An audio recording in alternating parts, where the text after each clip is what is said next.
एक ऐसा आदमी जिसका नाम सामने कम आता है, लेकिन उसके फैसले पूरी दुनिया की चाल बदल देते हैं। भारत की ताकत सिर्फ उसकी सेना नहीं है, बल्कि उसके पीछे खड़ा वो दिमाग है जो हर चाल को पहले से पढ़ लेता है। और उसी दिमाग का नाम है अजीत डोभाल। एक ऐसा नाम जो खबरों में कम और दुश्मनों के दिमाग में ज्यादा गूंजता है। एक ऐसा साया जिसे देखा नहीं जाता, लेकिन महसूस हर कोई करता है। कभी एक समय था जब भारत सिर्फ हमलों का जवाब देता था।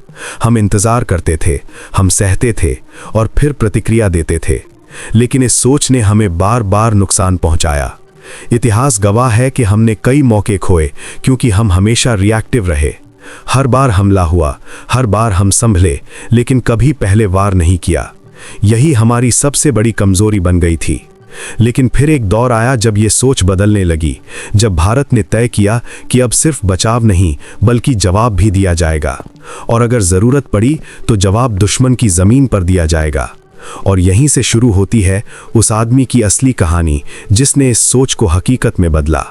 साल 2014, एक नई शुरुआत। इसके बाद देश की सुरक्षा नीति में एक ऐसा बदलाव आया जो पहले कभी नहीं देखा गया। अब फैसले सिर्फ कागजों पर नहीं, जमीन पर दिखने लगे। और इस बदलाव के पीछे जो सबसे बड़ा दिमाग था, वो था अजीत डोभाल। एक ऐसा इंसान जिसने सिर्फ फैसले नहीं लिए बल्कि पूरे सिस्टम को नया रास्ता दिखाया। लेकिन ये कहानी यहीं से शुरू नहीं होती, इसकी जड़ें बहुत गहरी हैं। उस दौर में जब एक युवा अधिकारी ने देश के लिए अपनी पहचान तक बदलने का फैसला किया। 1970 का दशक, भारत के उत्तर पूर्व में हालात बेहद खराब थे। मिजोरम में बगावत अपने चरम पर थी। हर तरफ डर, हिंसा और अनिश्चितता थी। गांव जल रहे थे, लोग डर में जी रहे थे, और सरकार के सामने सबसे बड़ा सवाल था, इस आग को कैसे बुझाया जाए।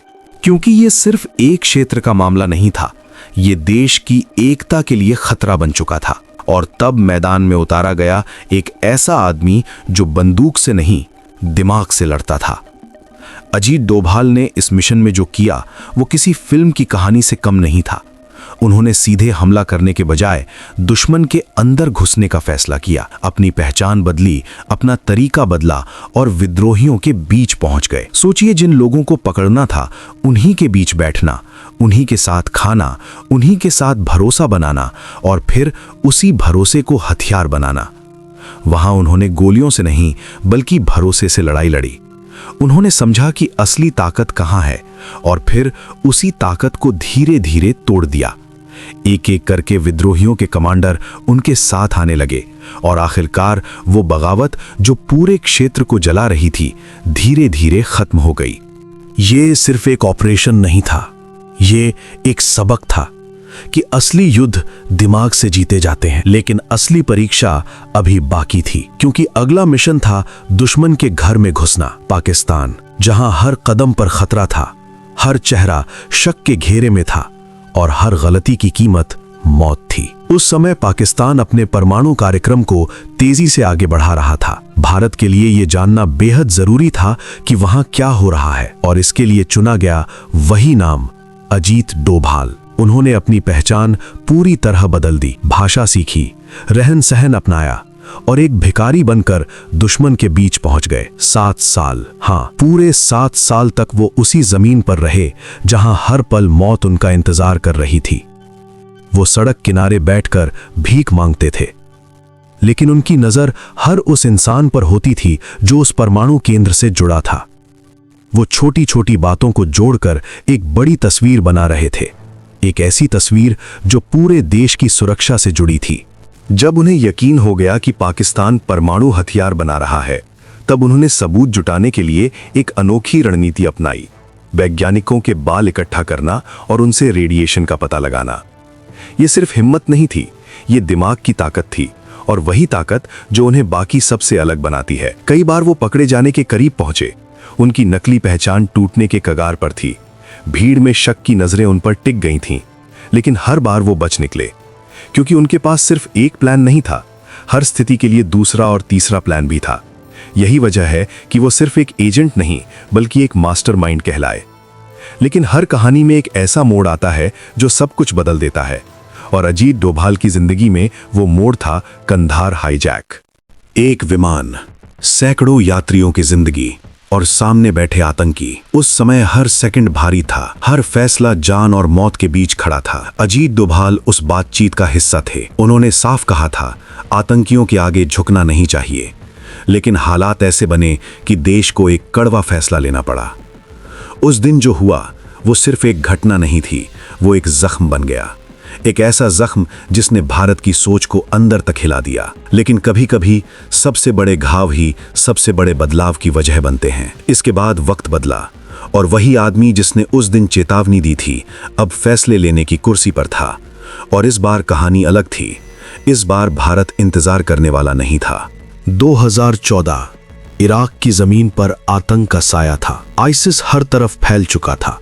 शहर गिर रहे थे, सरकारें टूट रही थीं और उसी नरक के बीच 46 भारतीय नर्सें फंसी हुई थीं। हर दिन उनके लिए आखिरी दिन जैसा था। हर रात डर में गुजरती थी। पूरी दुनिया खामोश थी, लेकिन भारत ने खामोशी नहीं चुनी। अजीत डोभाल ने अपने खुफिया नेटवर्क को सक्रिय किया, हर जानकारी जुटाई, हर रास्ता तलाशा और बिना किसी शोर के एक ऐसा ऑपरेशन किया जिसमें न गोली चली न बम गिरा, लेकिन 46 जिंदगियां सुरक्षित वापस आ गईं। ये सिर्फ एक रेस्क्यू नहीं था, ये एक संदेश था कि भारत अपने लोगों को कहीं भी अकेला नहीं छोड़ता।